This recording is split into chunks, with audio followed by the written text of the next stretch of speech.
বাংলাদেশের সবচেয়ে দীর্ঘতম নদী হচ্ছে সুরমা নদী। পাহাড়ি ঢলে ভেসে আসা বালি, নুড়ি পাথর ও পলিতে নাব্যতা হারিয়েছে সুরমা নদীর তলদেশ। সুনামগঞ্জবাসীর দাবিতে প্রেক্ষিতে পানি উন্নয়ন বোর্ড মাঝে মধ্যে নদীর নাব্যতা দূরীকরণে খনন কাজ করলেও কাজের কাজ কিছুই হয়নি।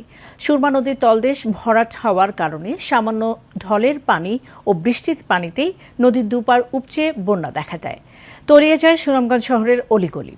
সুরমা নদীর নাব্যতা দূরীকরণ সহ পানির ধারণ ক্ষমতা বৃদ্ধির জন্য সরকারকে দ্রুততম সময়ের মধ্যে কার্যকর ব্যবস্থা নেওয়ার দাবি স্থানীয়দের।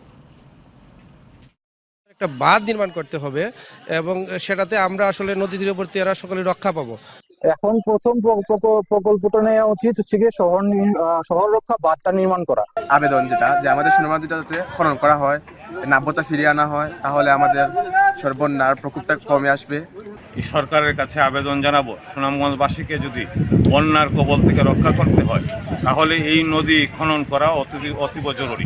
ডিপিপিতে প্রায় 2064 কোটি টাকা প্রচলিত ব্যয় আসছে এবং এটি আমরা সাবমিট করেছি এবং